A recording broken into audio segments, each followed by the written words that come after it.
Absolutely going to testify. I won't even say his name. He is an evil being and is going to pay. I think that I was just, living in this shame, living in all this sort of stuff of my past, and I wasn't able to move on. It was hard for me being that young and being in the industry and not knowing where to turn, and everyone, telling me they love me and, just turn their back on you in a second. Combs allegedly planned and controlled the sex performances, which he called freak-offs, and he often electronically recorded them. The freak-offs sometimes lasted days at a time. Welcome to new viral dramas where Hollywood's darkest secrets don't just leak, they detonate. The courtroom went dead silent. Diddy, who had been sitting there looking calm and collected, suddenly snapped. His jaw locked up, his fist balled tight on the table, and just like that, the whole vibe flipped. And the reason? One name, Justin Bieber. When someone mentioned that Justin had gone public in support of Cassie, Diddy's whole energy shifted. The room could literally feel the heat rising. Before anyone could blink, security had to move in fast. Things got so tense, even the judge looked stunned like he didn't see that one coming.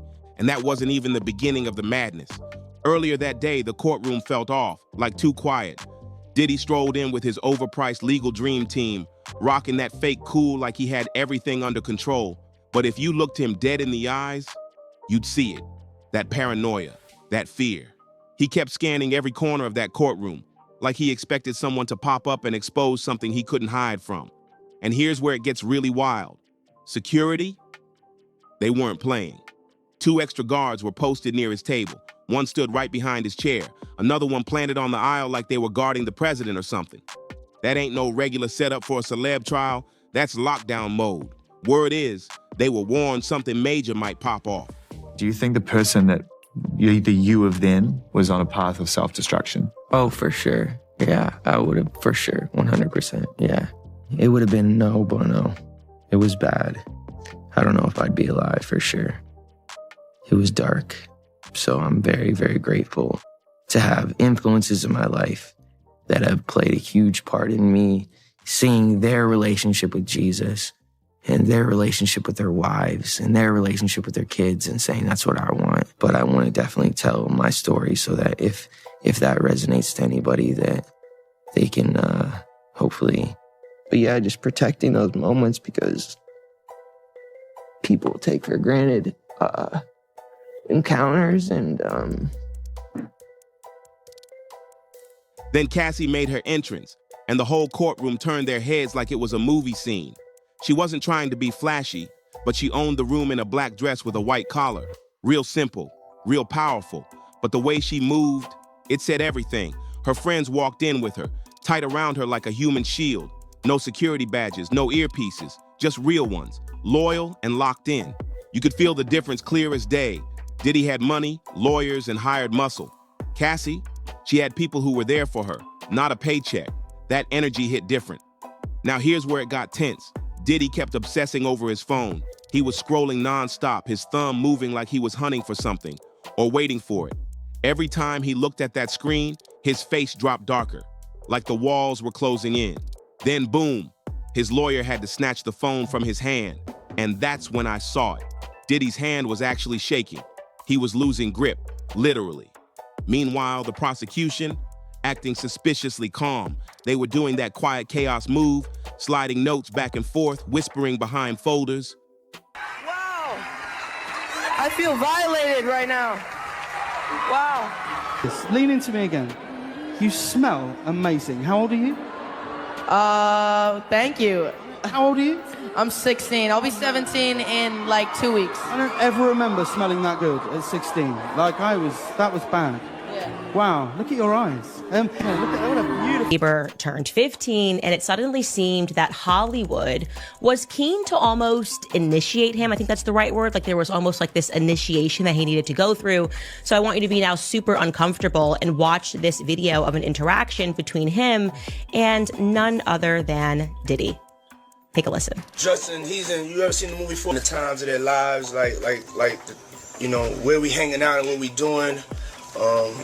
We can't really disclose, but it's definitely a 15-year-old's dream.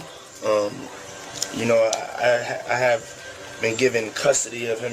He signed the usher. I'm signed to Usher. I had legal guardianship of Usher when you know he did his first album. I did Usher's first album. I don't have legal guardianship of him, but for the next 48 hours, he's with me. So and we gonna go full. Young Justin Bieber, who was signed by Usher, involved with Scooter Braun. Now all of a sudden he's being put in the hands of Diddy, who, it is true, he became the legal guardian for Usher. You can look up all of the allegations of what Diddy did. The allegations are essentially that Diddy very much initiated Usher. As we are going through these lawsuits and Diddy is in prison, we are recognizing that everybody knew. This was an open secret about what Diddy was doing. So it just begs question, who allowed Justin Bieber to be in the presence of this man, knowing what he was up to, allegedly up to? That seems to be very clear. One of the prosecutors tapped something on her tablet, showed it to another, and both of them nodded like, yep, we got him. You could tell. They were about to drop something major. Diddy's lead lawyer kept trying to keep him cool, leaning over, whispering in his ear, giving that relax, we got this vibe. But Diddy, nah. He shoved the man off hard, and they went so rough the dude had to grab the edge of the table to keep from stumbling. Then the judge walked in, and man, her face said it all. Gone was that day one relaxed posture. Her look screamed, let's get serious. Something heavy was coming. You could feel it in the air. Today, the judge didn't walk in with that usual cool confidence. Nah, she looked like a school principal who just found out her wildest student was about to blow up the whole class. Her eyes locked on Diddy's table the second she stepped in. No hesitation. She leaned over and whispered something to her clerk, and without a word, the guy picked up his phone like he knew exactly what time it was. But what nobody in that courtroom realized yet, Diddy had already seen something devastating on social media just minutes before court started. And it wasn't just any post, it was Justin Bieber, loud and public, showing full support for Cassie. That was the hit Diddy never saw coming, and it wrecked him. His legal team tried to be slick, taking the phone away, shuffling it out of sight. But it was too late. The damage was done. Diddy saw it, and it shook him to his core. The bailiff called the court to order, and you could feel the air change. The energy in that room turned thick. You could almost hear people's hearts racing.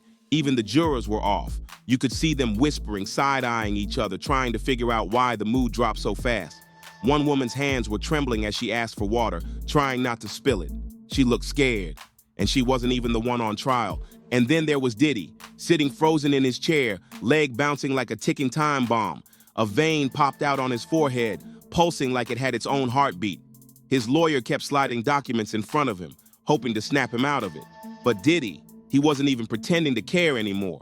He shoved the papers away, eyes locked forward, breathing heavier with every passing second.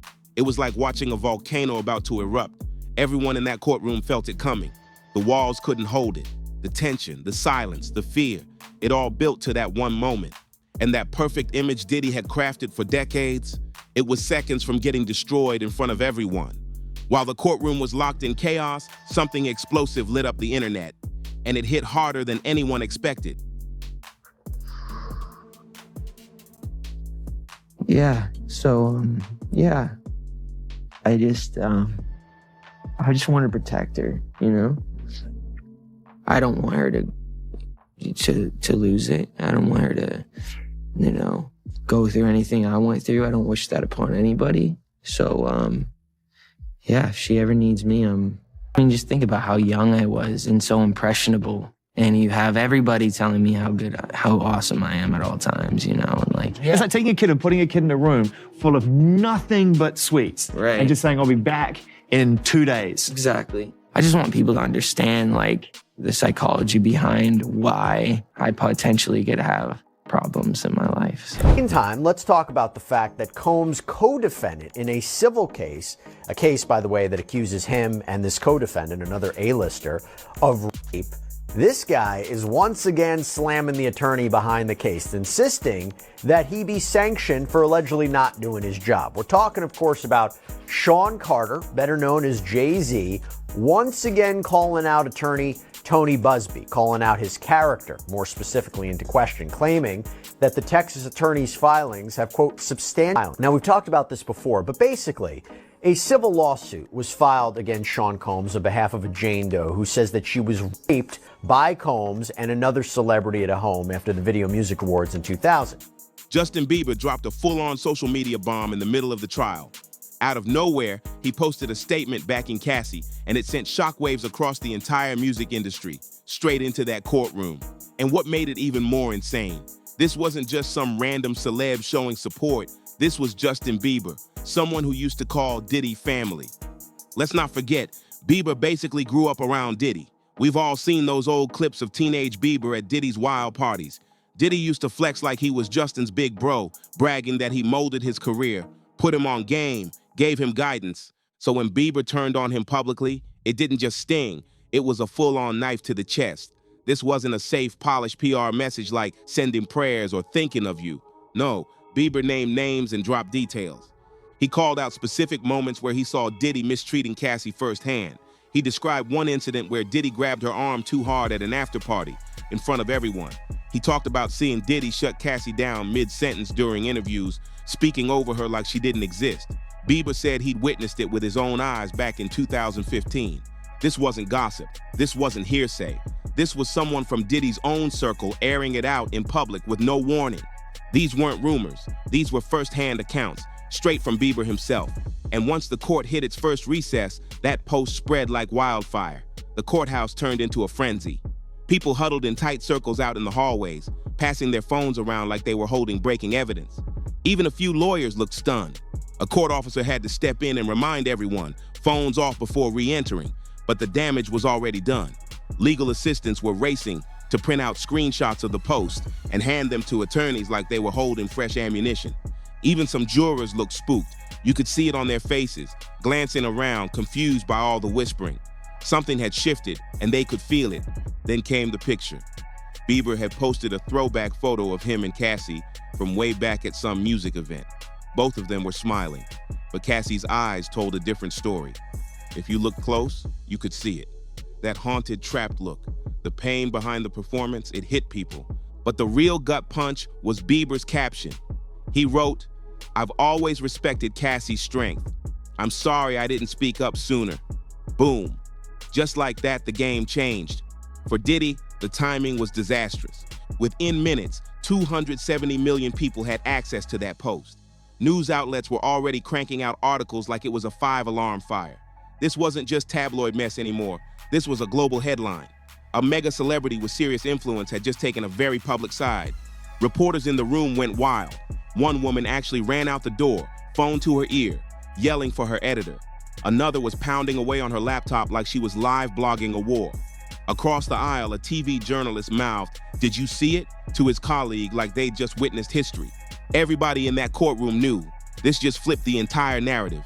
Nothing would be the same after that post. Old, and I should mention he was signed by Usher to a label that was owned jointly by both Scooter Braun and Usher, and he was considered Usher's protege. He has been described Usher as his mentor. Justin Bieber, is continuing the purge. He has now moved to his original mentor. So this is a very big story, and the reason why we should discuss this and we should not diminish what is happening, it's not celebrity drama. This is actually the fall of Babylon that we are witnessing, Hollywood Babylon, that is. He did an interview back in 2020 with Zane Lowe. I think this was on Apple Music, and he was speaking about another young artist that was coming up, Billie Eilish, and Eilish, and he was basically speaking about how he wanted to protect her because she was now another young person, a rising artist in the industry, and sort of out of nowhere, he became quite overcome with emotion. Take a listen. Yeah, I definitely feel protective of her. It was hard for me being that young and being in the industry and not knowing where to turn, and everyone, telling me they love me and, just turn their back on you in a second. So yeah, it's hard because I want her to know that, she can count on me. But at the end of the day, I'm never going to force myself to be in a relationship with her. It has to be natural, right? So I just kind of, let her do her thing. And if she ever needs me, I'm going to be here for her. But yeah, just protecting those moments because people take for granted. I'm not even kidding. Watching that clip makes me emotional because he is saying so much without really saying anything. Protect Billie Eilish from what? From who? The whispers were getting out of control, loud enough that a bailiff had to step in and tell folks to quiet down. but no one could stop. People were still passing phones around like they just saw a ghost. You could see the shock on their faces. Some were straight up staring at Diddy, trying to read his reaction. Others kept sneaking glances at Cassie, but she didn't flinch. She sat there calm, composed, like a storm could hit and she'd still be unbothered. That's what made Bieber's statement so heavy. It wasn't just support, it was surgical. He didn't dance around it. He called Cassie brave, truthful. Then he wrote something that hit everybody different. Certain behaviors I witnessed years ago troubled me deeply, but I didn't understand the pattern they represented. That wasn't just shade, that was an admission. Then he hit even harder, saying he was disappointed in himself for not recognizing the power dynamics that now seemed so obvious. It was honest, it was raw, and it cut deep. Diddy's legal team went into panic mode. One of his attorneys saw the post and instantly reacted, trying to block the view of another lawyer's phone, whispering frantically to get all devices off the table. But it was too late. Someone had already shown Diddy the screen, and that's when everything changed. You could see the shift happen in real time. Diddy's eyes locked on the phone and they got wide, like he'd just been hit in the chest. His mouth dropped open, completely stunned. For a second, he looked like he couldn't even process it. Then his whole face tightened. The betrayal hit hard, and it showed. His brows furrowed, lips pressed tight. But what came next? That was the real problem. That shock twisted into rage. Fast. You could see the fire building in his eyes. His entire vibe turned dangerous. The room could feel it too, like something was about to explode, and no one could stop it. His nostrils flared like a bull about to charge, and his jaw locked up so tight you could almost hear his teeth grinding across the room. A woman sitting 3 rows back later told reporters that Diddy's hands started shaking like crazy, like he couldn't control it. He tried grabbing a stack of papers his lawyer handed him, but his grip was gone. The pages just slipped right through his fingers and fluttered to the floor like a warning sign. That's when the stares started. People didn't even try to hide it. Eyes were glued to him. Then came the real red flag. Diddy stood up, but this wasn't a casual stretch or shift. It was sudden, aggressive, the kind of move that makes people jump. The bailiff, who had already been eyeing Diddy the whole morning, instantly stepped forward. You could tell he'd seen this kind of breakdown before and knew things were about to spiral. And then Diddy snapped. Loud enough for the first few rows to hear him, he muttered under his breath, "After everything I did for that kid, loyalty means nothing anymore." The air froze, and just when people thought that was it, he added something darker, something about consequences. And that's when his lawyer physically grabbed his arm and yanked him back into his seat. The lawyer leaned in, whispering something fast and serious into Diddy's ear. But Diddy wasn't having it. He shook his head, eyes wild, chest rising like he'd just run a marathon. It was getting hard to even watch. His face turned red, his breathing turned heavy, almost gasping. You could see veins bulging in his neck like they were about to pop. One courtroom sketch from that exact second went viral later that day. The artist nailed it. Diddy's eyes wide and wild, his jaw clenched like stone. One of the sketch artists even said, "I've been doing this 12 years, and I've never drawn someone looking that intense in a courtroom." The prosecutors weren't just watching, they were calculating. The lead prosecutor gave a quiet hand signal, barely noticeable to her assistant. No words, just a quick gesture. And weeks after the initial filing, Busby submitted an amended complaint naming Jay-Z as the celebrity who allegedly participated. They wanted copies of these videos for themselves. And I've talked to lawyers about this before. There's a big advantage to having the electronic video, the electronic evidence yourself, right? You don't have to always go over to the other office. You can view the materials on your own. It's a way to better prepare for your defense. And Sean Combs' lawyers argued that under the federal rules of criminal procedure, electronic data that is in the government's possession, Judge Subramanian denied the defense's motion to amend the protective order, but without prejudice, meaning this issue could be revisited. So Subramanian's order reads, quote, "While the government objects to handing the videos over, they provide several options for a defendant to consider that would permit the defense to view the videos, access the information they're looking for, and even allow them to manipulate the video." It was hard for me being that young and being in the industry and not knowing where to turn, and everyone, telling me they love me and, just turn their back on you in a second. So if she ever needs me, I'm going to be here for her. But yeah, just protecting those moments, because people take for granted encounters, and I just want to protect her, you know? I don't want her to go through anything I went through. I don't wish that upon anybody. Yeah, if she ever needs me, I'm just a call away. Do you realize how important your story is? Every time I have a conversation with someone who's been through this unique type of experience, I'm searching for some kind of truth that can help. I commend you for going there and asking the tough questions and the things that people don't want to talk about, and they don't want to go there because it's revealing, and I want people to take a look at my story, and hopefully my words can make. Seconds later, the assistant slid out the side door like she already knew what needed to happen. And we later found out she was alerting the team to bring in a key witness way earlier than scheduled. Someone who could directly back up the exact claims Bieber had dropped in his post. Meanwhile, security guards around the courtroom were on high alert. They didn't say a word, but their movement said everything. 2 guards slowly repositioned, inching closer to Diddy's table like they were tightening a net, making sure he was boxed in without drawing attention. 1 guard casually unclipped something from his belt. He didn't pull it, but he made sure it was right there, ready, just in case things went left. And Diddy, he wasn't the same man from that morning. The confident posture, gone. Mr. Smooth, Mr. Composed, all of that disappeared. Now he looked like a man unraveling, fidgeting nonstop, rubbing his hands down his face, loosening his tie like he was suffocating right there in front of everyone. Then it happened, the moment that sent everyone into panic mode. Slam! Diddy smashed his palm down on the table so hard that a water glass tipped and hit the floor, shattering. The loud crack made people jump. The room froze. Court reporters turned in unison. One of them, sitting close enough, later said they heard Diddy growl something under his breath right after the glass hit the floor. I'll make sure he never works in this town again. And just like that, the meltdown was officially on display. Neither of them would be the same after this. Diddy was spiraling, and his lawyer knew it. He actually had to wrap an arm around Diddy's shoulders just to keep him in the chair.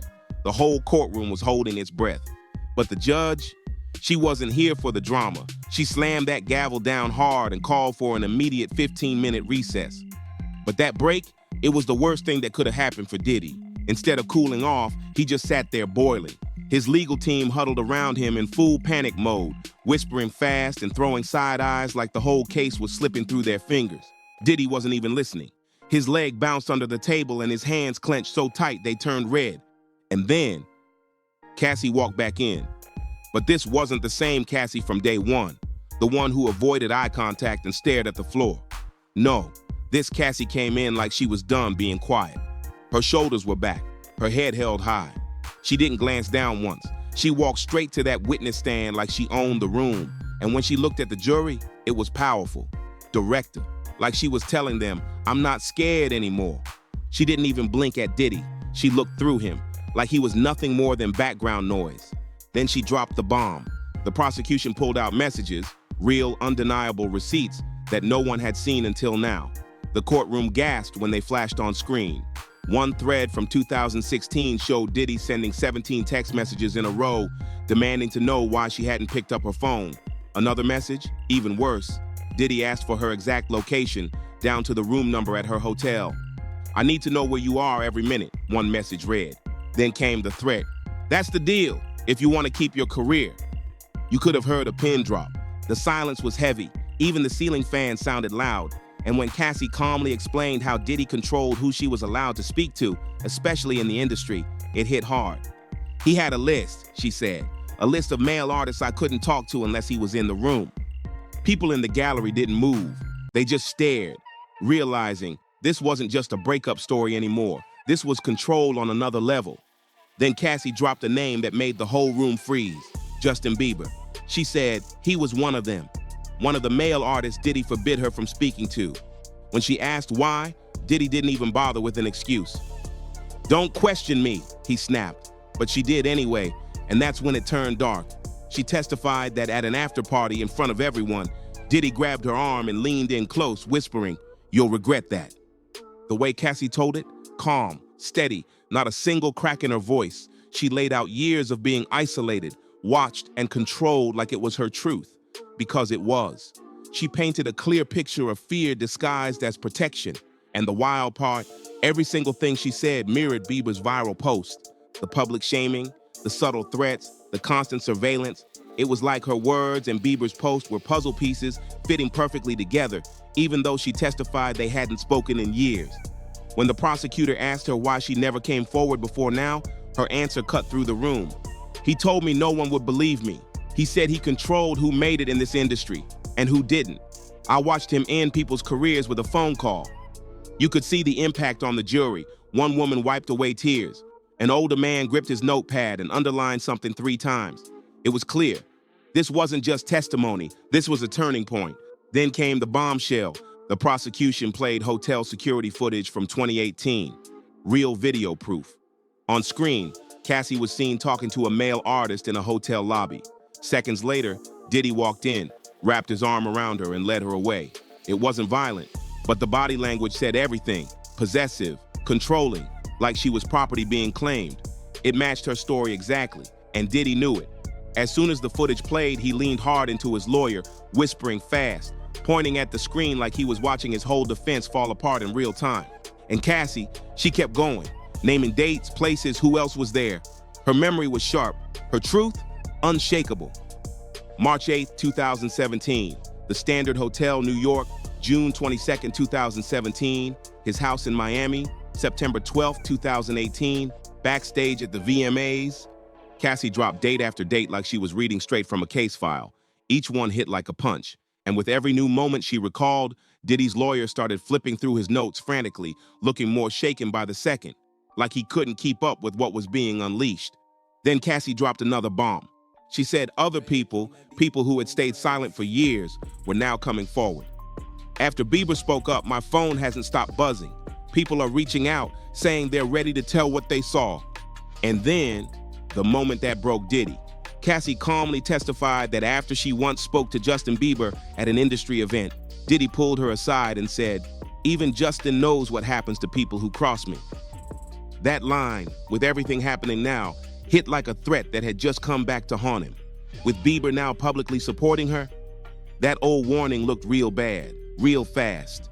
As she kept testifying, the courtroom wasn't just watching Cassie, they were watching Diddy disintegrate. His hands were shaking. His whispering to his lawyer got faster. His face, panic. The man who strutted in like a king now looked like he was barely hanging on. Each piece of her story lining up with Bieber's account chipped away at the image Diddy had spent decades building. And just when it felt like the room couldn't handle one more shock, the prosecutor stepped forward. She didn't say much, just calmly walked to the center of the courtroom holding a folder. The silence was loud. "Your Honor," she said, "we'd like to present evidence that directly contradicts Mr. Combs' claim that Ms. Ventura recently fabricated these allegations." She opened the folder, then pulled out a tablet. No hesitation. She walked straight to the display system and connected it for everyone to see. And just like that, the courtroom braced itself, because something big was about to be exposed. The entire courtroom went still as the screens lit up. Real text messages between Cassie and Justin Bieber from 2017. You could feel the oxygen get sucked out the room. The prosecution zoomed in on one particular exchange, and it made half the jury lean forward like they couldn't believe what they were seeing. Cassie had written, "I don't know what to do anymore. He monitors everything. He said if I talk to anyone, he'll make sure I never work again." And Bieber's reply, "This isn't normal, Cass. What he's doing isn't okay. You need to talk to someone who can help." The impact was instant. Diddy suddenly jumped from his seat so fast his chair screeched across the floor. The sound cut through the room like a scream. Everyone flinched. His face was bright red, eyes wide and bulging, like a dam had just burst. The smooth, untouchable mogul, gone. What stood up in his place was pure rage. His attorney moved quick, trying to calm him down, grabbing his arm and whispering loud enough for the front row to hear, "Sean, don't do this." But Diddy wasn't hearing a thing. He shoved his lawyer's hand off him with so much force, the man stumbled back a step. Then Diddy snapped, yelling, pointing directly at Cassie across the courtroom. "This is all lies. You know damn well that's not what happened. Where's your loyalty after everything I did for you?" His voice climbed with every word, louder, more unhinged. "You're making this all up, both of you." Chaos erupted. The judge didn't hesitate. She slammed her gavel 3 times with brutal force. "Mr. Combs, sit down immediately, or I will have you removed." Her voice sliced through the shouting like a blade, but Diddy didn't stop. He was locked in, red-faced, yelling, spiraling in front of everyone. The courtroom had officially lost control. 2 security officers rushed toward the defense table without hesitation. One moved straight between Diddy and Cassie, cutting off his line of sight. The other came up from behind, ready in case things got physical. Court reporters were typing like their lives depended on it. Every word of this explosive meltdown being documented in real time. The jury looked stunned, frozen in disbelief. An older woman in the back row quietly covered her mouth, her eyes wide with fear. A younger man up front leaned his entire body away from Diddy, clearly trying to create distance from the chaos erupting right in front of him. "Your Honor, we need a recess," Diddy's lawyer yelled, trying desperately to pull the situation back together, but it was already too far gone. Diddy wasn't done. He spun toward the courtroom display, jabbing his finger at the text messages. "Those are fake," he shouted. "They fabricated those messages." His hands were waving wildly now. His voice bounced off the walls, echoing through the room like a siren. "This is a setup. Justin never said that." The evidence screen was still up behind him, undeniable proof that destroyed everything he'd claimed. These weren't new allegations. These were conversations from 5 years ago. Clear, time-stamped messages showing Cassie had been screaming for help long before any lawsuit ever dropped. Her story wasn't built for clout. It was backed by receipts. The judge had enough. Slam. She brought the gavel down with force. "Remove the jury immediately," she ordered. 12 stunned jurors stood up slowly, walking out in a silent line, but their eyes still glued to Diddy. They couldn't stop watching him spiral. He stood there shouting, unraveling in front of the world. The security guards stepped in, one on each side. "Sir, you need to calm down now," one said, placing a firm hand on Diddy's shoulder. The image was clear. The man who once ruled the industry now looked completely cornered, shouting into a room that no longer believed him. For a split second, it looked like Diddy was about to shove the officer too, his body tensed, fists clenched. But then, he stopped, just stood there, breathing heavy, shoulders rising and falling like he'd just run a marathon. The courtroom was dead silent. The rage faded, and what took its place was shock. That look on his face said it all. The damage was done. The polished, untouchable music mogul, gone.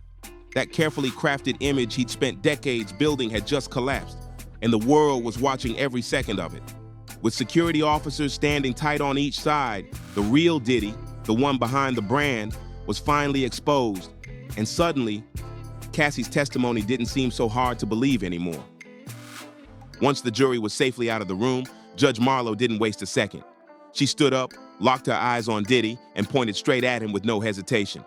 "Mr. Combs," she said, her voice sharp enough to cut steel, "this is a court of law, not a recording studio. You do not control what happens here." You could hear a pin drop. "One more outburst like that," she continued, "and I will hold you in contempt. You will spend the remainder of this trial in a cell, appearing only when required. Is that clear?"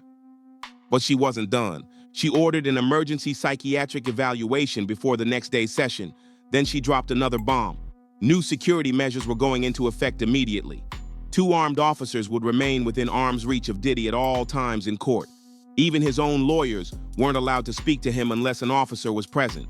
And as if that wasn't enough, his phone privileges were gone, completely revoked. No more scrolling, no more outside messages, no more damage control.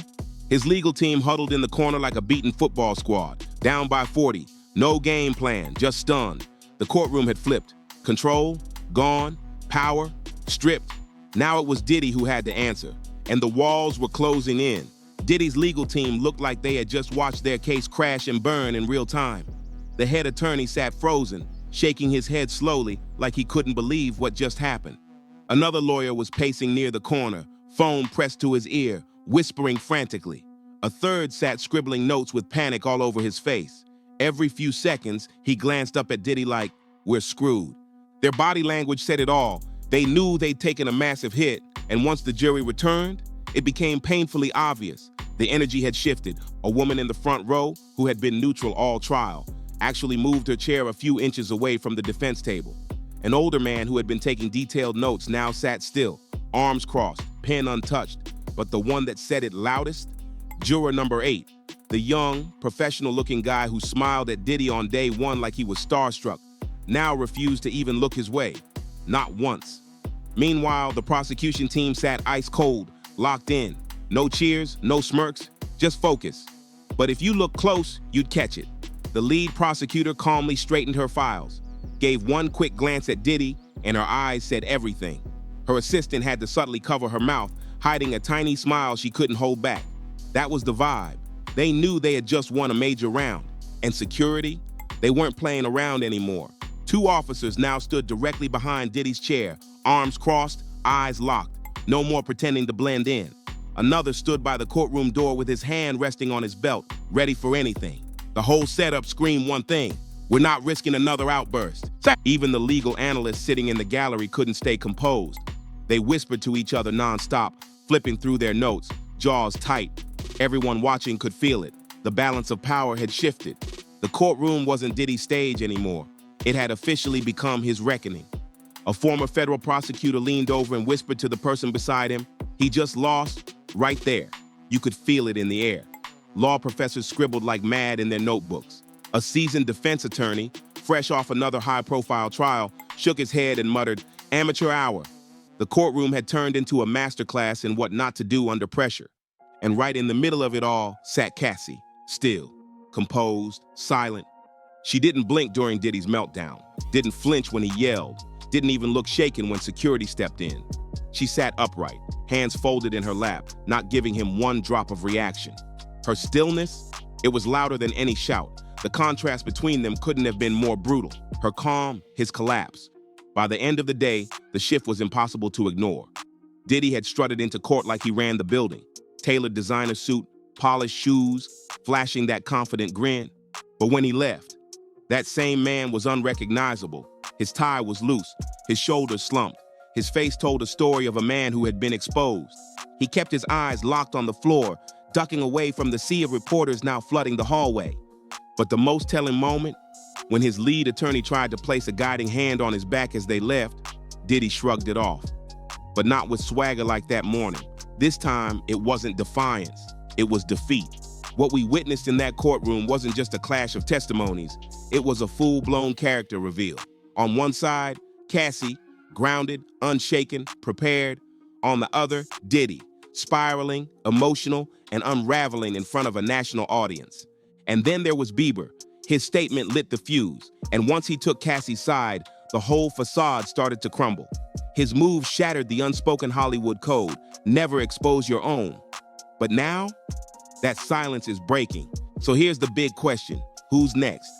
Bieber cracked the door, but with Diddy stumbling under the spotlight, others might walk through it. This is only the beginning. If you found this breakdown wild, and you know we've got more coming, make sure to subscribe, like, share, and drop your thoughts in the comments. Who do you think is speaking up next? This is new viral drama, and trust me, you do not want to miss what happens next. See you in the next video.